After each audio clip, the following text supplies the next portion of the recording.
جناب محمد حسین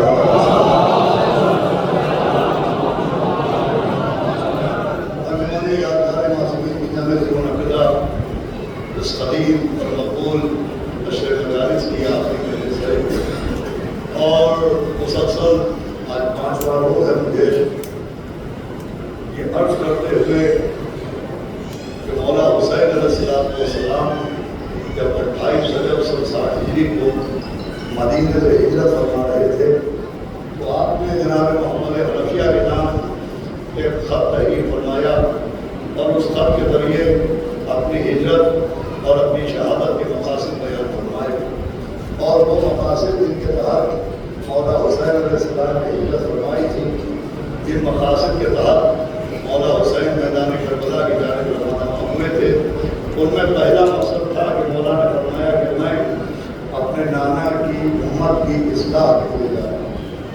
تو حضرات جو مجلسوں میں تشریف فرما ہے وہ اس بات کی تائید فرمائیں گے کہ اس فکرہ سرکار سید الشہداء کے ذیل میں روزانہ یہ بات عرض کر رہا ہوں کہ یہ اصلاح ایک ایسا مقصد ہے کہ اسی مقصد کی بنیاد پر بہت سے افراد قوم اور معاشرے اور ملت کی اصلاح پر گفتگو کرتے ہیں اور اس بات پر زور دیتے ہیں کہ عزائم امام میں، مجالس میں، ماتم میں، عزاداری سرکار سید الشہداء میں اصلاح قوم اور اصلاح معاشرہ پر بھی زور دینا چاہیے، اس لیے کہ مولا حسین کا مقصد تھا اصلاح حکومت۔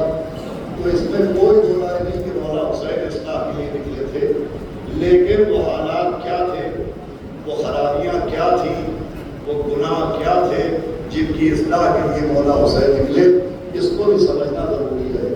لہذا بغیر کسی تمہید کے میں عرض کر رہا ہوں، اب چونکہ آخری مجلس ہے اور اس گفتگو کا لب لباب ہے کہ مولا حسین جو اصلاح کے لیے نکلے تو وہ اصلاح کسی فرد واحد کی اصلاح نہیں تھی، وہ کسی ایک شخص خاص کی اصلاح نہیں تھی، بلکہ مولا حسین ایک حکومت، صرف حکومت کے خلاف اور حکومت کی اصلاح کے لیے نہیں نکلے تھے، بلکہ ایک پورا نظام تھا، ایک سسٹم تھا جس نظام کی اصلاح کے لیے مولا حسین نکلے تھے۔ اور وہ نظام یہ تھا کہ وہ یزید جسے لوگ خلیفہ وقت تسلیم کر رہے تھے، حاکم وقت تسلیم کر رہے تھے، اور اس یزید کو اسلام کا نمائندہ سمجھا جاتا اور اس کی حکومت کو اسلامی حکومت سمجھا جاتا۔ حالانکہ وہ حکومت جس کا حاکم یزید تھا اس کا اسلام سے کوئی لینا دینا نہیں تھا، بلکہ اگر آپ غور کریں تو حقیقت یہ ہے کہ وہ حکومت نہیں تھی، بلکہ ابلیس کا قائم کیا ہوا ایک نظام تھا، شیطان کا بنایا ہوا ایک سسٹم تھا، اور ابلیس صرف یزید کا نام نہیں ہے بلکہ یزید ابلیس کے نمائندے کا نام ہے۔ یہ ایک نظام ابلیسی تھا، ایک ابلیس کا بنایا ہوا سسٹم تھا جس کو لوگ حکومت اسلامی سمجھ رہے تھے۔ اور عزیزوں یہ کوئی نئی بات نہیں ہے، جب سے اللہ نے ابلیس کو مردود بارگاہ قرار دیا، جب سے ابلیس کو آسمان کی عزتوں سے نکال کے زمین کی ذلتوں پر پھینکا گیا، تب سے مسلسل ابلیس نے نظام الہی کے مقابلے میں ایک نظام قائم کرنا چاہا، اللہ کے بنائے ہوئے سسٹم کے مقابلے میں ایک سسٹم قائم کیا، اور ہر دور میں، ہر زمانے میں ابلیس کی کوشش اور ابلیس کا نظام یہ رہا کہ اللہ نے جس کو انسانوں کی ہدایت کے لیے منتخب کیا، ابلیس کسی نہ کسی کو اس کے مقابلے میں لے کے آیا۔ چنانچہ اللہ نے ہدایت کے لیے جناب حابیل کو منتخب کیا، ابلیس مقابلے میں قابیل کو لے کے آ گیا۔ اللہ نے جناب نوح کو منتخب کیا، ابلیس ان کے مقابلے میں زوج نوح کو لے کے آ گیا۔ اللہ نے ہدایت کے لیے جناب ابراہیم کو منتخب کیا، ابلیس مقابلے میں نمرود کو لے کے آ گیا۔ اللہ نے ہدایت کے لیے جناب موسیٰ کا انتظام کیا، ابلیس مقابلے میں فرعون کو لے کے آ گیا۔ اللہ نے ہدایت کے لیے جناب عیسیٰ کو منتخب کیا، ابلیس مقابلے میں قوم یہود کو لے کے آ گیا۔ اللہ نے ہدایت کے لیے شہر علم کو منتخب کیا، ابلیس مقابلے میں ابو جہل کو لے کے آ گیا۔ بڑی خاص بات ہے جس تک اپنے بچوں جوانوں کو پہنچانا ہے کہ اللہ نے ہدایت کے لیے شہر علم کا انتظام کیا، ابلیس مقابلے میں ابو جہل کو لے کے آ گیا. اللہ نے ہدایت کے لیے غدیر کا انتظام کیا. ابلیس مقابلے میں سقیفہ کو لے کے آیا.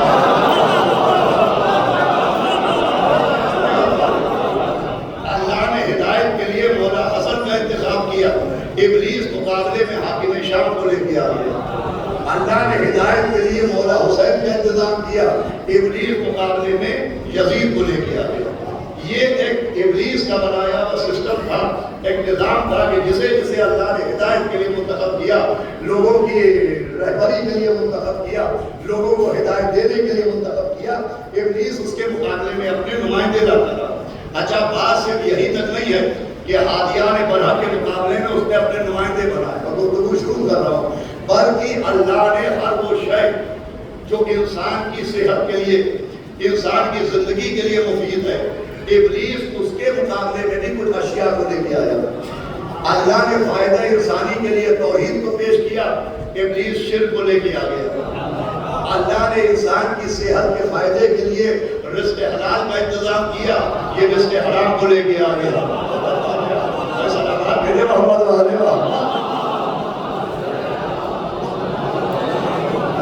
ایک جملہ ہے کہ اللہ آپ سنیں گے تو میری بات اپنی منزل تک پہنچے گی کہ اللہ نے رزق حلال کا انتظام کیا, یہ رزق حرام کو لے کے آ گیا. اللہ نے ذبیحے کا حکم دیا, یہ جھٹکے کو لے کے آ گیا. ہر وہ چیز جو انسان کے لیے فائدے مند ہے اس کے مقابلے میں کوئی نہ کوئی شے لے کے آیا. اللہ نے جناب داؤد کو زبور عطا کی, اور صرف جناب داؤد نبی کو زبور جیسی کتاب نہیں دی, بلکہ انہیں خوبصورت آواز بھی دی, انہیں ترنم بھی دیا, ان کے گلے میں سر بھی دیا. روایتیں بتاتی ہیں کہ جب جناب داؤد اپنے ترنم کے ساتھ لہر کے ساتھ زبور پڑھتے تھے تو پرندے تک ہواؤں میں رک جاتے تھے, اور جناب داؤد کی تلاوت کو سنتے تھے, ان کی آواز کو سنتے تھے. دیکھیں یہ اللہ نے ہدایت انسانی کے لیے کیا کیا انتظام کیے کہ خالی جناب داؤد کو زبور جیسی کتاب نہیں دی, گلا بھی دیا, آواز بھی دی, ترنم بھی دیا, اس لیے کہ اللہ کو معلوم ہے کہ انسان کے کان اچھی آوازوں سے عشق کرتے ہیں, انسان کی سماعتیں اچھی آوازوں سے محبت کرتی ہے. لہذا اللہ نے انتظام کیا کہ زبور نہیں دیں گے, زبور کے ساتھ ہم ایسی آواز دیں گے کہ جو صرف زبور سن کے قریب نہیں آتا, وہ آواز کی وجہ سے قریب آ جائے. ایسا لبات بھیجے واپس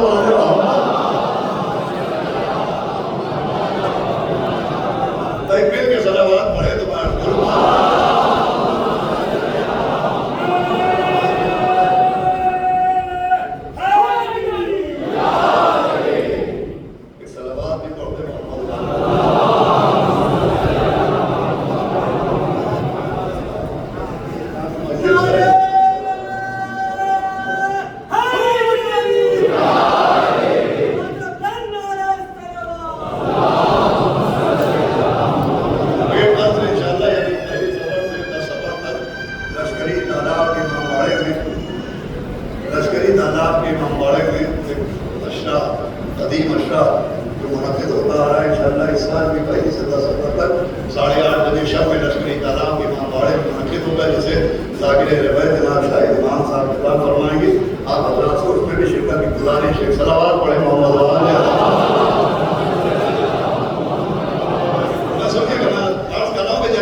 پیشائے رکھے گئے. یہ جو عزاداری میں ترنم کے ساتھ موہے پڑھے جائیں, سوچ کے ساتھ مرثیہ پڑھا جائے, یہ وہی انتظام ہے جو اللہ نے جناب داؤد کے زمانے میں کیا تھا. یہ جو زبور کو صرف زبور کی وجہ سے نہیں سنتے, کم سے کم آواز کی وجہ سے سن لے. تو جو کربلا تک کربلا کی وجہ سے نہیں پہنچتے, وہ آواز کے ذریعے پہنچ جائے. ایسا بات بھیجے محمد والے محمد. تو دیکھیں میں عرض کر رہا تھا کہ ابلیس نے ہر شے کے مقابلے میں کچھ نہ کچھ بنایا. توحید کے مقابلے میں ایک بار نتیجہ آ رہا ہے, شرک لے کے آیا. رزق حلال کے مقابلے میں رزق حرام لے کے آیا. ذبیحے کے مقابلے میں جھٹکا لے کے آیا. اب جب جناب داؤد کی آواز کی وجہ سے لوگ ہدایت کی طرف آنے لگے تو یہ موسیقی لے کے آ گیا. یہ موسیقی کا ایجاد اسی وقت میں ہوئی ہے کہ تو لوگ ترنم کی وجہ سے, جناب داؤد کی آواز کی وجہ سے زبور کی طرف دوڑنے لگے. تو اس نے کہا اچھا تم آواز کی وجہ سے ادھر جا رہے ہو تو آواز ہی کی وجہ سے ادھر بلاؤں گا. اس نے بھی موسیقی کو ایجاد کیا. اب اللہ نے انسان کی ہدایت کے لیے معجزوں کا انتظام کیا کہ اگر انسان یوں دین کی طرف نہیں آتا تو معجزوں کا انتظام کیا کہ معجزے دکھائے گئے. کبھی جناب موسیٰ کے ذریعے معجزے, کبھی جناب عیسیٰ کے ذریعے معجزے. پوری توجہ سنیے گا, اللہ نے ہدایت کے لیے معجزوں کا انتظام کیا. ابلیس جادو لے کے آ گیا. کیا سنا ہے یار, صلوات بھیجے محمد والے محمد. سب لوگ آ بھی جائیں تو آپ کا ذہن میرے ذہن سے جڑ بھی جائے. یہ نظام ابلیسی کیا ہے؟ رزق حلال کے مقابلے میں رزق حرام لے کے آیا, توحید کے مقابلے میں شرک لے کے آیا, لہن کے مقابلے میں موسیقی لے کے آیا, معجزے کے مقابلے میں جادو لے کے آیا. اللہ نے حضرت موسیٰ کو عصا دیا کہ عصا کے ذریعے عصا کو اژدہا بناؤ. وہ فرعون کے جادوگروں کو لے کے آ گیا کہ رسیوں کے ذریعے سانپ بناؤ. اب یہ الگ بات کہ جادو مٹ گیا مگر عصائے موسیٰ باقی رہا. بھائی پڑھنا میرا کام ہے. جہاں جہاں موسیٰ ملے وہاں وہاں عصا ملا. بھائی جہاں جہاں موسیٰ ملے وہاں وہاں عصا ملا. یہ جملہ پھر سنیے گا, جہاں جہاں موسیٰ ملے وہاں وہاں عصا ملا. آپ پوچھے موسیٰ کہاں جہاں ملے تو دو موسیٰ دو جگہ ملے. ایک نبوت کا موسیٰ ہے, ایک امامت کا موسیٰ ہے. بھائی نبوت کے موسیٰ کو موسیٰ کلیم اللہ کہتے ہیں اور امامت کے موسیٰ کو امام موسیٰ کاظم کہتے ہیں.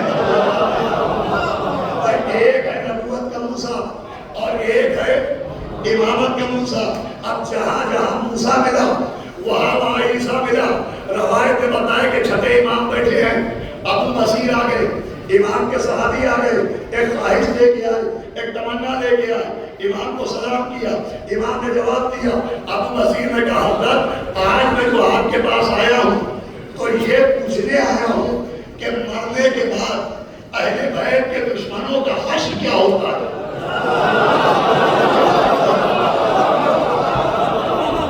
ابو بصیر پوچھ رہے ہیں کہ مرنے کے بعد اہل بیت کے دشمن کا حشر کیا ہوتا ہے. امام مسکرائے. وہ امام نے مسکرا کے مزاحن کہا. دیکھیں اسلام میں مزاح کرنا عبادت ہے, مذاق کرنا منع ہے. مولا علی نے فرمایا کہ ہر چیز کی ایک بنیاد ہوتی ہے, جڑ ہوتی ہے. آپ نے فرمایا ہے کہ دشمنی کی بنیاد حد سے زیادہ مذاق کرنا ہے. اور جو فرمایا لیکن مزاح کرنا عبادت, یہ ایسی عبادت ہے کہ چھٹے امام نے بھی مزاح کیا اور خود پیغمبر اسلام بھی مزاح کرتے نظر آئے.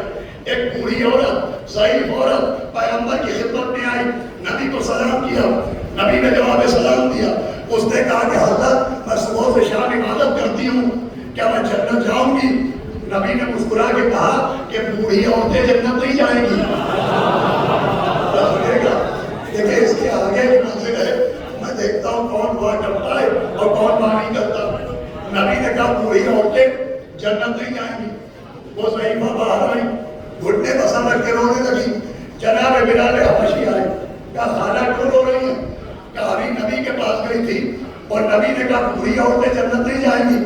اب یہ ٹھہرے نبی کے مؤذن نبی کے پاس پہنچے, کہا یا نبی اللہ یہ معظمہ کہہ رہی کہ آپ نے کہا کہ بوڑھی عورتیں جنت نہیں جائیں گی. نبی مسکرائے کہ بلال کالے آدمی بھی جنت نہیں جائیں گے.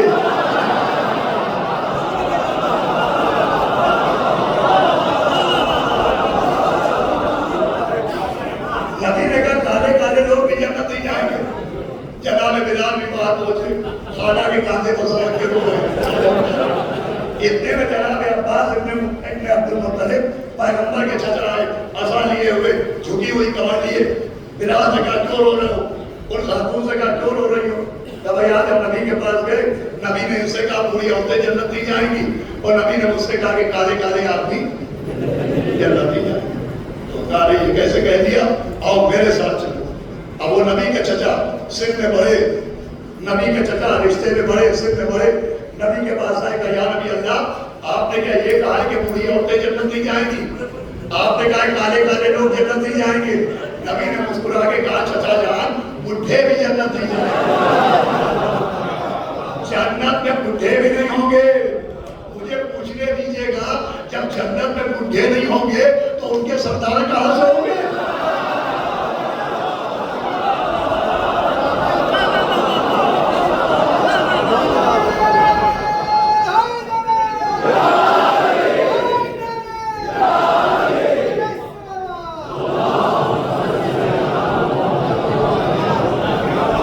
بلال بھی خاموش، وہ ضعیفہ بھی خاموش. پاپا نے کہا تو تلے کئی پھیرا اتر گیا کہ نہ پوری عورتیں جنت جائیں گی، نہ بڈھے ماں جنت جائیں گے، نہ کالے کالے لوگ جنت جائیں گے. نبی مسکرائے گا پریشان نہ ہو، جنت میں جو جائے گا وہ جوان ہو جائے گا. جنت میں پورے سے پورا جائے گا، جوان ہو جائے گا. اور جنت میں کالے سے کالا جائے گا، گورا ہو جائے گا.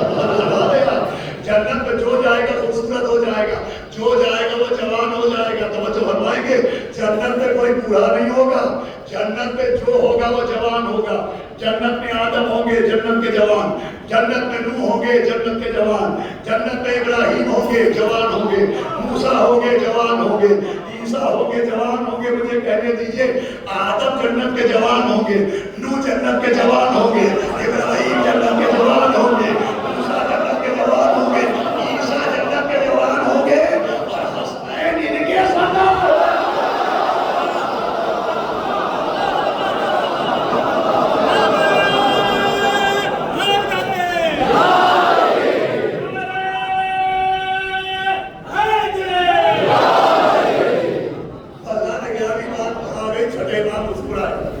ابو بصیر نے کہا حضرت میں پوچھنے آیا ہوں کہ مرنے کے بعد اہل بیت کے دشمنوں کا انجام کیا ہوتا ہے، یزیدیوں کا انجام کیا ہوتا ہے، قاتلان حسین کا انجام کیا ہوتا ہے.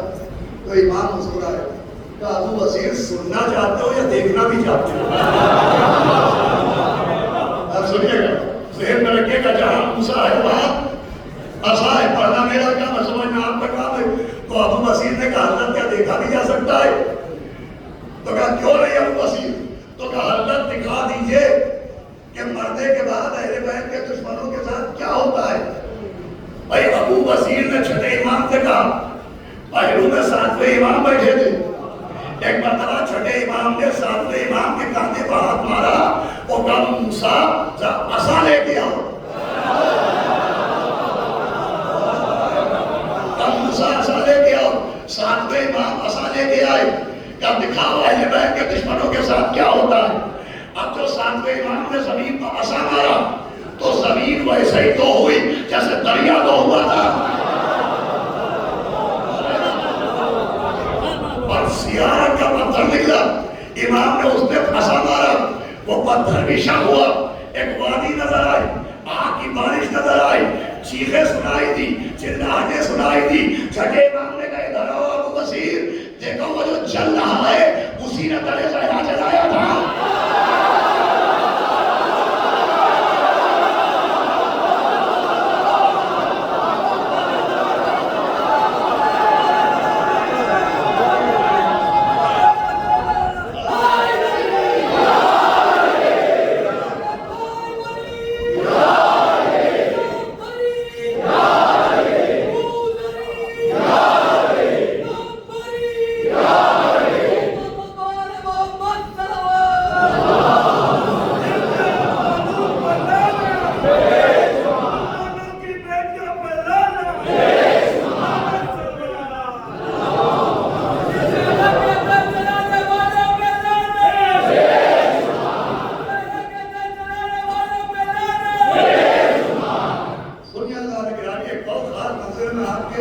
ذہنوں کا بھی وہاں تک پہنچانا چاہوں گے تو صرف اپنے ذہن سے جوڑنا.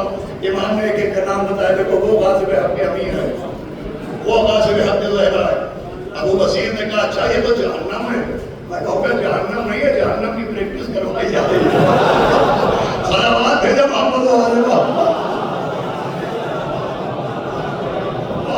ابلیسیت کیا ہے توجہ فرمائیے گا.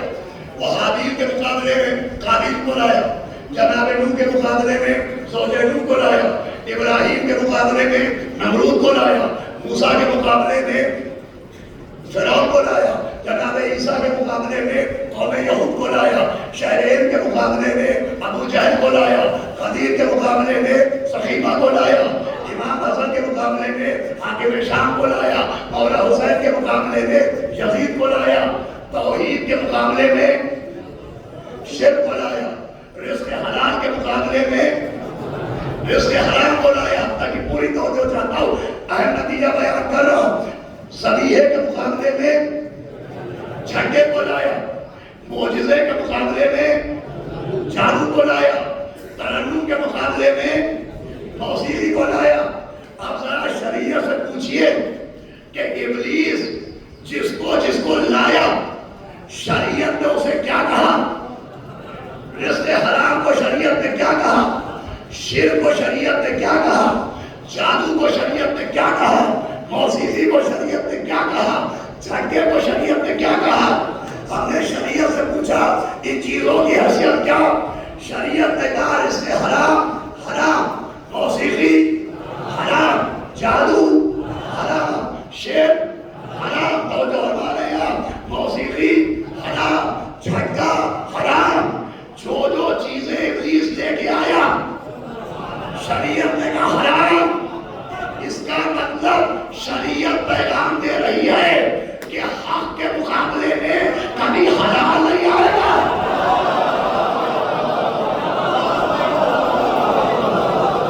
سنیے گا بھائی, حق کے مقابلے میں جو آئے گا وہ کبھی حلال نہیں ہوگا, ہمیشہ وہ حرام ہوگا. رزق حرام حرام, شرک حرام, جادو حرام, موسیقی حرام, جھنڈا حرام. جو حق کے مقابلے میں آئے گا وہ حلال نہیں ہوگا, وہ حرام ہوگا. آپ سمجھ میں آیا نبی نے کیوں کہا کہ علی کا کوئی دشمن حرام ہوگا.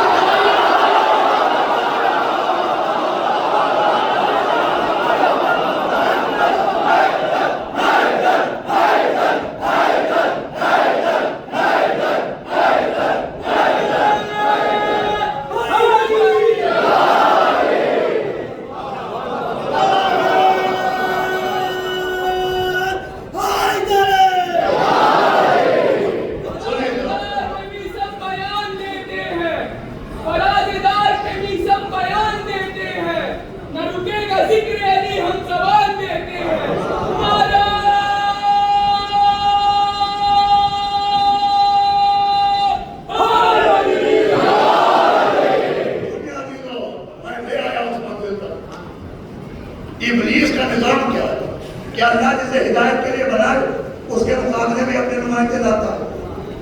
وہ اشیاء جو انسان کی صحت کے لیے مفید ہو اس کے سامنے کسی نہ کسی مضر کو لاتا ہے. اب یہ الگ بات کہ پیکنگ بڑی اچھی ہوتی ہے اس کی,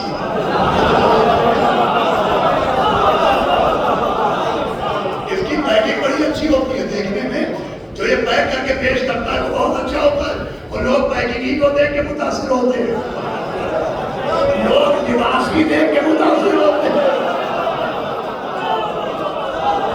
صلوات بھیجو محمد علیہ وسلم.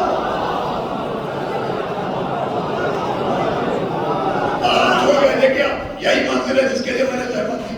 پھر بچے یاد کر لیں, بچاتا ہوا ہاتھ اٹھے تو میں نے سن کے نہ اٹھے, یاد کر کے اٹھے. اب نتیجہ دے رہا ہوں اتنی دیر میں. ابلیس حابیل کے مقابلے میں قابیل کو لے کے آیا, جناب نوح کے مقابلے میں زوج نوح کو لے کے آیا, حضرت ابراہیم کے مقابلے میں نمرود کو لے کے آیا, جناب موسیٰ کے مقابلے میں فرعون کو لے کے آیا, حضرت عیسیٰ کے مقابلے میں قوم یہود کو لے کے آیا, توحید کے مقابلے میں شرک کو لے کے آیا, حلال کے مقابلے میں حرام کو لے کے آیا, شہرین کے مقابلے میں ابو جہل کو لے کے آیا غدیر کے مقابلے میں سخیفہ کو لے کے آیا، لافتہ کے مقابلے میں لاپتہ کو لے کے آیا،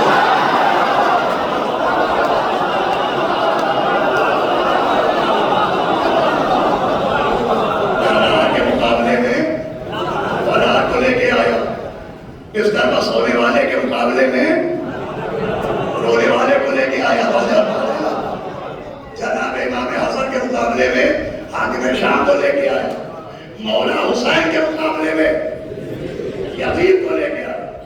اب تک ابلیس بجا رہا تھا کیسا ہے، ہر دور میں ہر زمانے میں اس نے حق کے مقابلے میں کسی نہ کسی کو بنایا، مگر اب جو مولا حسین کے مقابلے میں یہ یزید کو لے کے آیا تو یہاں پر ہوئی ابلیسیت و شکست۔ بھائی کربلا صرف یزیدیت کی شکست کا نام نہیں ہے، کربلا ابلیسیت کی شکست کا نام ہے۔ بھائی وہ شیطان جس نے قیامت تک کے لیے مہلت مانگی تھی، جب مولا حسین کے مقابلے میں یزید کو لایا تو اس پر قیامت سے پہلے قیامت آ گئی۔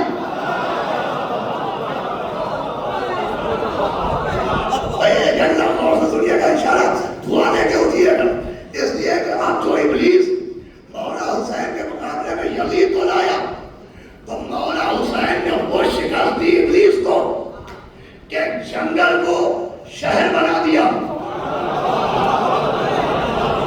ایک صحرا کو گلشن بنا دیا، ایک زمین کو جنت بنا دیا۔ مولا حسین نے ایسی کربلا بنائی کہ کربلا شکست ابلیسیت کا نام ہے۔ آپ دلیل پوچھیں تو ابلیس ہر ایک کے مقابلے میں کسی نہ کسی کو لایا، لیکن آج تک کربلا کے مقابلے میں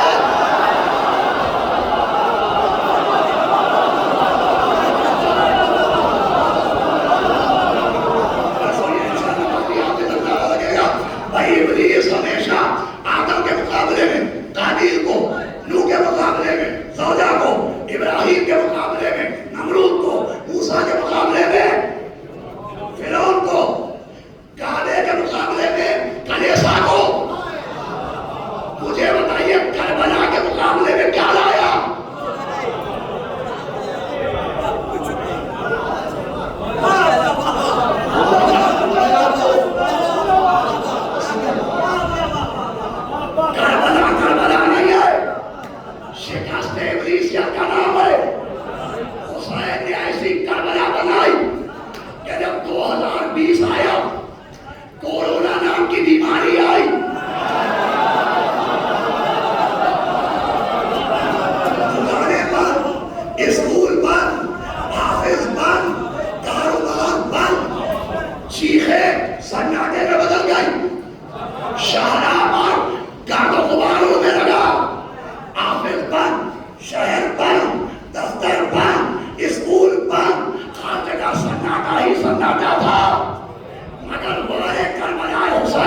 بھائی کربلا کا سننے کا نتیجہ آ رہا ہے کہ ابلیس کی شکست کیوں ہے؟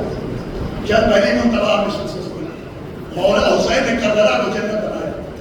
کربلا جنت ہے یہ حدیثوں سے بھی ثابت ہے. کربلا جنت ہے یہ حدیثوں سے بھی ثابت ہے. اور کربلا جنت ہے یہ قرآن سے بھی ثابت ہے. آپ مجھے قرآن سے کیسے ثابت ہے؟ تو قرآن میں مومنوں سے اللہ نے جنت کا وعدہ کیا ہے کہ ہم تمہیں ایمان لاؤ نیک عمل کرو ہم تمہیں جنت بھیجیں گے. لیکن خالی لفظ جنت نہیں آ رہا. قرآن کہہ رہا ہے بسم اللہ الرحمن الرحیم یا ایھا الذین آمنوا بسم اللہ الرحمن الرحیم آمنوا وعملوا الصالحات فی روضات الجنات. وہ الذین آمنوا وہ لوگ جو ایمان لائے وعملوا الصالحات وہ جو نیک عمل کرتے ہیں فی روضات الجنات آیت کہہ رہی ہے وہ جنت کے روضوں میں ہوں گے.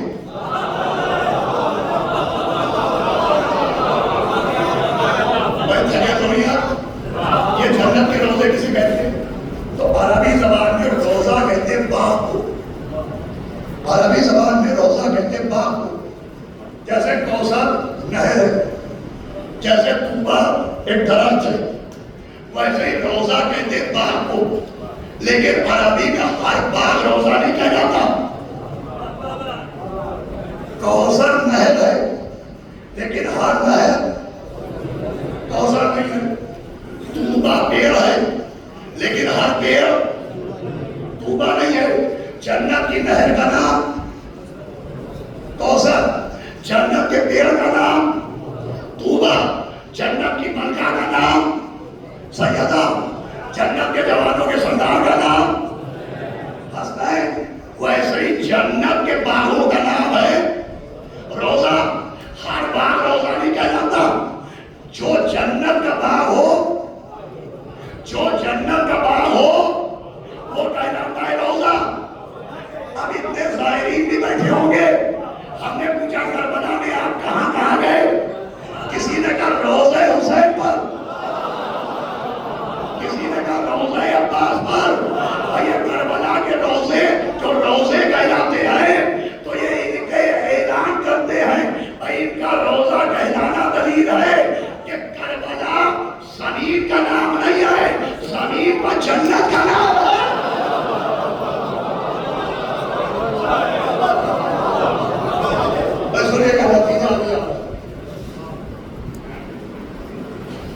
کربلا ہے جنت. یہ بات طے ہو گئی نا حدیثوں کے اعتبار سے بھی کربلا کیا ہے جنت. آیت کے اعتبار سے بھی کربلا کیا ہے جنت.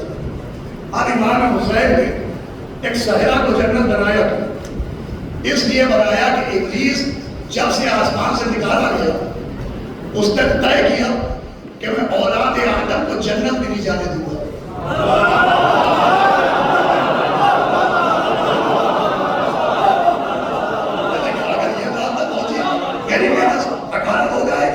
ابلیس کا ایک سوتری کارکرم ہے کہ اولاد آدم جنت میں نہ جانے پائے. اسی لیے اس نے پہلا بدلہ جناب آدم سے لیا. اچھے والے آدم جنت میں تھے, اس نے اہل بیت کے پیڑ کا پھل کھلوایا اور جنت سے نکلوایا اور ایک پیغام بھی پہنچایا کہ آدمی اگر ایک پھل کھا لے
میں جنت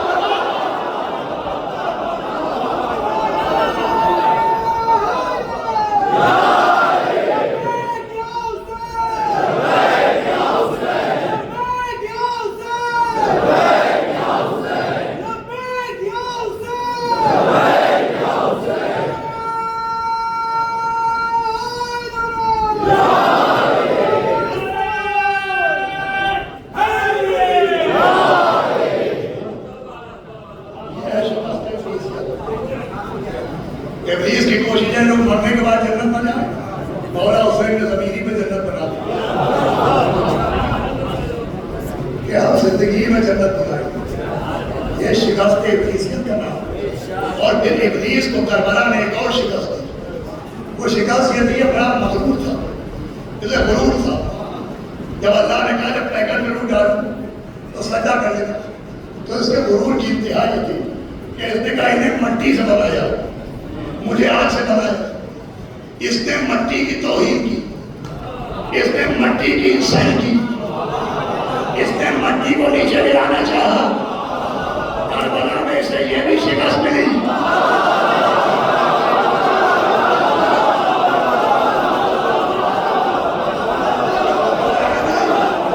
ابلیس نے مٹی کو ذلیل سمجھا, مٹی کو حقیر سمجھا, مٹی کی انسان کی.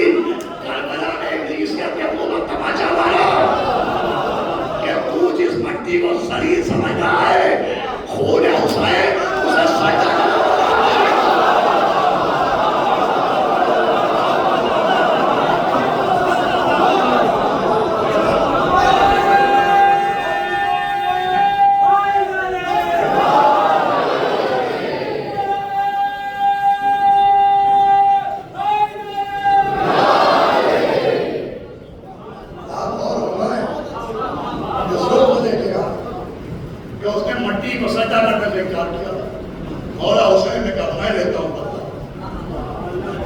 انہیں ایک مٹی کا پیکر کو سجدہ کرنے سے انکار کیا. جا مسلم بچا, مٹی کو میں اتنی عزت دوں گا کہ تیرے ہاتھ ٹوٹ جائیں گے, تو صدقائے کہ نہ پائے گا. یہ شکست ابلیسیت. مولا حسین نے صرف یزیدیت کو شکست نہیں دی ہے, ابلیسیت کو شکست دی. اسی لیے ادھر کربلا کا رکاتا ہے, ساری شیطان کی اولادیں بے چین ہونے لگتی ہیں.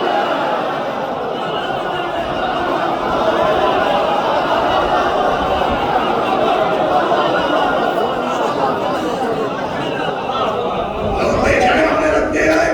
ابلیس بھی کربلا کے مقابلے میں کوئی کربلا نہیں بنا پایا. اب اگر آج کوئی کربلا کے مقابلے میں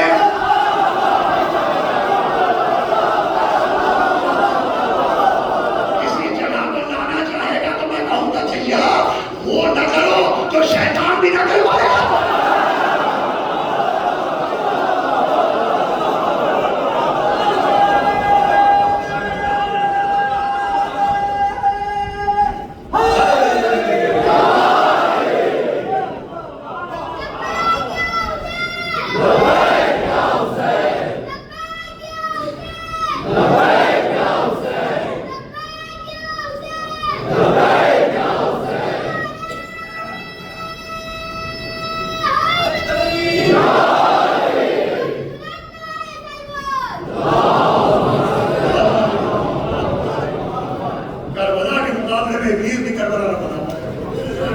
ظالموں کی مخالفت کرنا چاہیے, مظلوموں کا ساتھ دینا چاہیے, لیکن کربلا کا سہارا لے کے یہ کرنا چاہیے. کربلا کو کنارے کر کے نہیں. ہمارے یہاں کربلا مظلوموں کے سہارے کا نام ہے. کربلا ہی کے ذریعے سے ان کے خلاف آواز اٹھ سکتی ہے, لیکن کربلا کو مائنس نہیں کیا جا سکتا. یہ جملہ میں نے کہا تھا آپ کے سامنے لائیو کہہ دوں کہ اگر کوئی کربلا کے مقابلے میں کسی اور کو کربلا بنانا چاہتا ہے تو اسے اس کے باپ کی قسم ہے زیارت کے لیے بھی وہیں جائے, کربلا نہ جائے.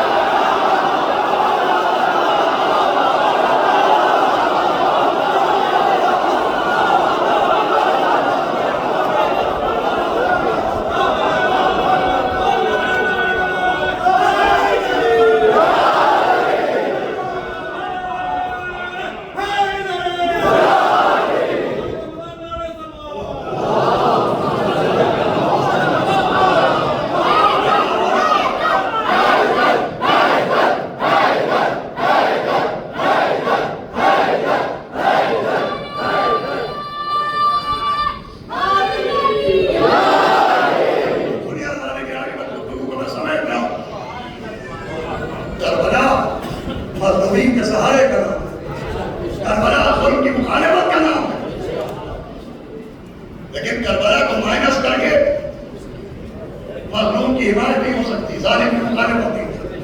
اس لیے کہ شیعت ہماری سوچوں کا نام نہیں ہے، ہمارا دل یہ کہہ رہا ہے، ہمارا دماغ یہ کہہ رہا ہے۔ ارے دیکھیں امام کیا کہہ رہا ہے، آج میں امام نے بڑی مستند حدیث ہے، ریان ابن شبیب سے کہا کہ پسر شبیب اگر کسی بھی شے پر رونا آئے تو میرے چلتے مظلوم حسین کو، یہ حدیث سب نے سنی ہے نا، فرمایا کسی بھی شے، لفظ شے آیا کہ کسی بھی شے پر رونا آئے تو امام حسین کو یاد کرو۔ باپ پر رونا آ رہا ہے امام حسین کو یاد کرو، بیٹے پر رونا آ رہا ہے امام حسین کو یاد کرو، بھائی مر گیا رونا آ رہا ہے امام حسین کو یاد کرو، گھر جل گیا رونا آ رہا ہے امام حسین کو یاد کرو۔ اور امام کا دیا ہوا پیغام یہ کیا ہے کہ موقع کوئی ہو رویا جائے گا حسین پر۔ اسی لیے جنازہ ہمارے باپ کا نکلتا ہے، ماتم کس کا ہوتا ہے؟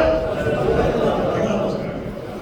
انتقال ہمارے عزیز کا ہوتا ہے، مجلس کس کی ہوتی ہے؟ یہ آٹھویں امام کے قولی کے ذریعے کہ کوئی موقع ہو مگر کربلا کو یاد کرنا۔ امام کی دی ہوئی گائیڈ لائن یہ ہے کہ کوئی موقع غم ہو، کوئی موقع مصیبت ہو، کربلا کو یاد کیا جائے گا۔ ارے جب ہر موقع غم پر کربلا کو یاد کیا جائے گا تو پھر کربلا کے موقع پر کسی اور کو کیوں یاد کیا جائے گا؟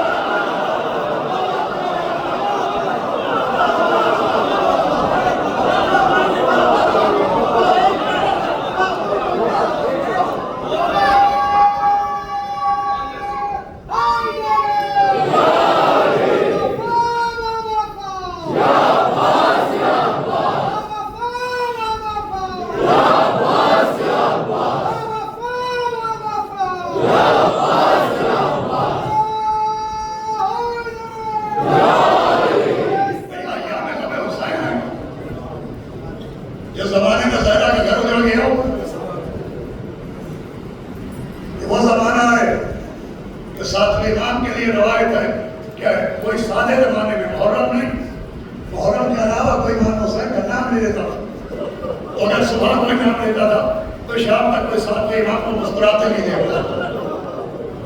کیا تصور تھا جس دعوت نے شعر کہا کہ گناہ آتی ہے یاد حسین روز مجھے، اور گناہ آتی ہے یاد حسین روز مجھے، میں وہ نہیں کہ محرم کا انتظار کروں۔ موقع کوئی ہو مصیبت کا، مولا حسین بےکس کا تھا۔ کسی نے چوتھے امام کوئی زمانہ ہوتا تھا، ہاتھ میں وضو کا پانی آیا رونے لگے، نہ جانے پانی میں عباس کے کٹے شانے نظر آ گئے یا علی اکبر کے سینے سے بہتا ہوا لہو نظر آ گیا یا سکینہ کے کانوں سے بہتا ہوا خون یاد آ گیا۔ واللہ قدرہ ابھی اتشاہ بس عزیزوں ابھی ایک بےکس کے تابوت کی شبی برآمد ہو۔ اللہ آدمان آبدار معصومین کے تمام اراکین کو اور تمام عبادات، تمام مومنین اور مومنات، ماں بہنیں جو اس کثرت سے ان مجلسوں میں شریک ہوئی ہیں، جہاں جہاں سب شریک ہوں گے سلامت رکھیے اور بلا واپس سے آپ محفوظ رہیں۔ آپ کے ساتھ بی بی سیدہ کی دعا ہے اور آٹھویں امام کے ساتھ مولا حسین نے بھی فرمایا ابھی شبیہ تابوت جب مسائل تمام ہوں گے تو مولا حسین کے تابوت کی شبی برآمد ہوگی اور انجمن محبان اہل بیت نواخوانی اور سینہ بری کرے گی۔ آٹھویں امام نے فرمایا تھا کسی بھی شے پر رونا ہے بےکس حسین کو یاد ہے میرے جد مظلوم۔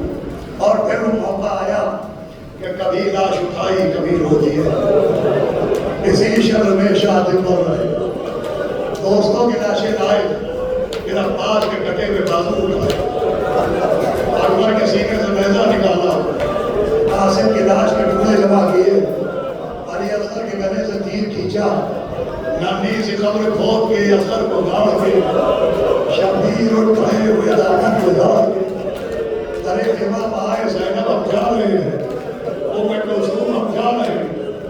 دیکھیے ہزاروں مرتبہ آپ نے سنا کہ امام حسین بیویوں کے خیمے پہ آئے اور بیویوں کو سلام کیا، تو بے شک آئے تھے، لیکن سب سے پہلا خیمہ بیویوں کا خیمہ نہیں تھا۔ کربلا میں جو خیمے تھے وہ راؤنڈ شیپ میں تھے، سب سے آگے غلاموں کے خیمے تھے، اس کے بعد مولا حسین کے انصار کے خیمے تھے، پھر ان کے گھر والوں کے خیمے تھے، پھر بیویوں کا خیمہ تھا۔ دیکھا ہے سب سے پہلے امام حسین اپنے اصحاب کے خیموں میں آئے، وہ خالی خالی خیموں کو دیکھا، وہ امام نے کہا کہاں گئے حبیب، کہاں گئے دعائے، ارے کہاں گئے بلائے، ارے کہاں گئے مسلم ابن اسد، ارے میرے شیروں، ارے میرے دلیروں، ایک ایک کا نام لے کے مولا حسین نے بلایا، انشاءاللہ کلیجہ ٹکڑے ٹکڑے ہو جائے گا۔ دیکھا ہے اصحاب کے خیموں اور بیویوں کے خیمے سے پہلے ایک اور خالی خیمہ، امام حسین اس میں پہنچے، اس میں کسی کا نام نہیں لیا، امام نے خیمے کی چھت کو دیکھا، خیمے کے پردوں کو دیکھا، خیمے کی مسند کو دیکھا، امام بیٹھ گئے اور مسند پر ہاتھ مار کے آنکھوں سے آنسو بہانے لگے۔ ہم نے پوچھا یہ کس کا خیمہ ہے؟ جواب آیا کسی اور کا نہیں، عباس بن عمر۔ خیمہ عباس میں روئے، میرا یہ بیویوں جا رہے ہیں، زینب الوداع، رسول خدا حافظ، راضی کنیز الوداع، زینب بیٹا، زینب بیوی خدا حافظ، سکینہ بیٹی الوداع۔ خیمے کے اندر آئے، چوتھے امام کا شرح ہدایا، فرمایا بس ایک یہ وصیت رہے یاد ہے میرے جانی، کرنا نہ فراموش میری تشنہ دہانی، 36 ماہ گزرے ہیں پایا نہیں پانی، پانی دے اگر باپ میرے ظلم کے پانی، فاتحہ بابا کا دلا دیجیے بیٹا اور تھوڑا سکینہ کا ملا عزیز و آفت سے بنا کے رو رہے ہیں۔ آپ اپنے مولا کی محبت میں کوئی 5 کلومیٹر سے کوئی 10 کلومیٹر سے کونے کونے سے آپ آئے، آپ اپنے امام کو یاد کر رہے ہیں، مگر آپ یاد کر رہے ہیں پنکھوں کی ہوا میں یاد کر رہے ہیں، آپ فرق میں بیٹھے ہوئے یاد کر رہے ہیں، آپ کے جسم میں تیر نہیں لگے ہیں، آپ نے کوئی نیزہ نہیں چلا ہے، آیا آپ کا امام سر سے پاؤں تک خون میں ڈوبا، سید سجاد میرے شیعوں کو میرا سلام کہہ دینا، میرا کرنا بند نہیں دینا۔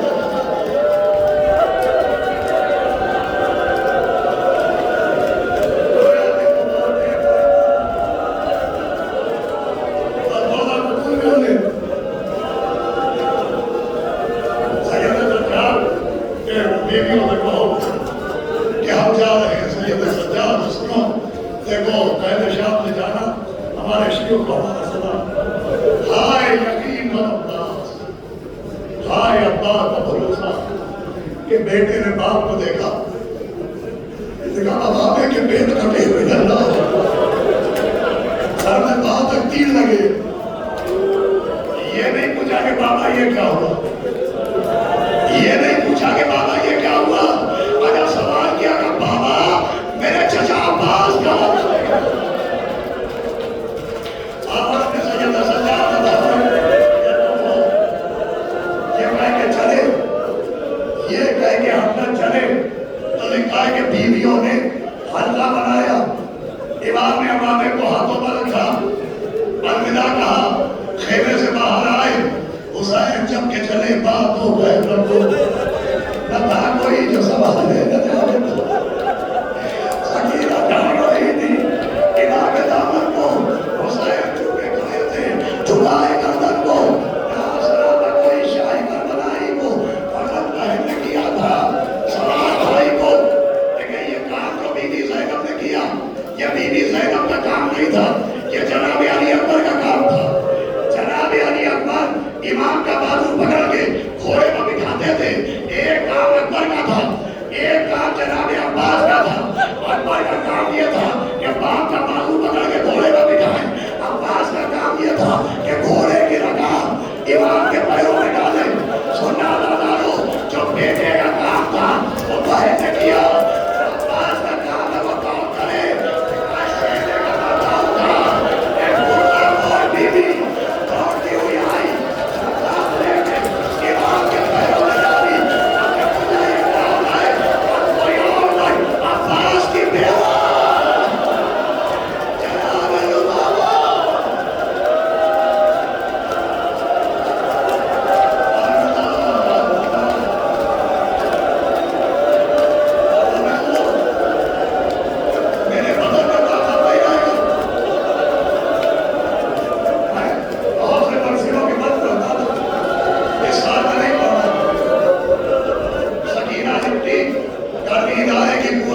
علی القدیر، اسی نے جملہ سلام 56 ٹکڑوں پر